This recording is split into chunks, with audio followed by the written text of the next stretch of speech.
Hello, today we'll be talking about the YiXing dialect, which is part of the Wu family dialect. It is spoken in YiXing, a city in the Jiangsu province. Settlers that moved into the city YiXing spoke the dialect, and the dialect was then just passed down.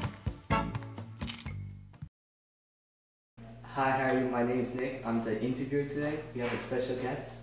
Please introduce yourself. My name is Yunpeng Zhu. I'm a principal scientist and I'm working for Lubrizol. So I'm very happy to be here. Thanks. So, what dialect will we be discussing today? It's about my local dialogue, YiXing Hua. Oh, okay. So, can you give us like a brief introduction about the dialect? Okay, this dialect actually is in the Wuxi and Shanghai and Suzhou area. Oh, okay. So it's very similar but slightly different. Oh, okay. So it's really in the southern Yangtze River regional dialect. Okay, that's very cool. So, do you speak any other dialects or language? Yeah, I can speak. Yes. Obviously English and. Yeah, I can speak maybe a little bit of Shanghainese. Oh, okay. Also, I can speak in Japanese. That's very cool. Yeah, that's very cool. that's a lot. I'm very interested in this dialect. So, can you give like a brief, a short passage or like about this dialect? Oh, just sure. Say anything yes. you want. I would love to hear. 今早我很高兴看到你们这个老个是个学生想了解这个中国的文化。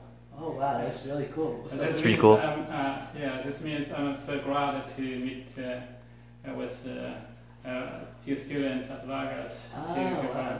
That's really cool. chance dialogue. Oh, that's really cool. Thank you. So how often do you use this dialect, and like where and when would you use this dialect? What situations? Yes. Yeah, I haven't used this dialect for a long time because when I'm very young, I left home to go to college, and then after college, I went to overseas to study. Oh, okay. So okay, that's very cool. It's long. It's been a while, right? Yeah. Okay, that's cool. So, do you have a preference when choosing between English, Mandarin, and this dialect? Like, is there any situations where you would use one over the other, or? Not necessarily. Okay. Yeah, it's really dependent on my audience and someone who's talking to me. If they are familiar with the dialogue, so I try to remember my dialogue and talk to them. If someone prefers speak English, they use English. If they speak to Mandarin, I think most people, if they grew up in mainland of China, so we're speaking Mandarin. Right, of course. Okay, that's cool.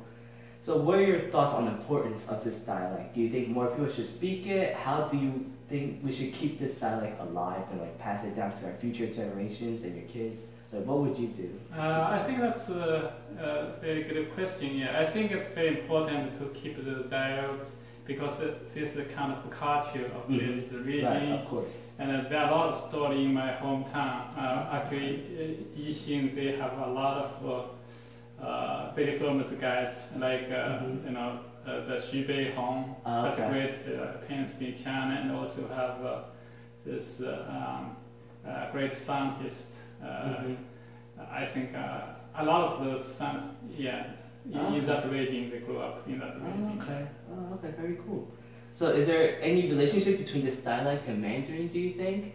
I think, they have some relationship, but the tough part is because there's local dialogue. Right. Some people in the past, they don't learn how to write the language. So it's very hard to use Mandarin to write those things, but you have the similar language in Mandarin. Okay, that's good. Now I'm very curious, can you say one word or one phrase, your favorite word or favorite phrase in a dialect?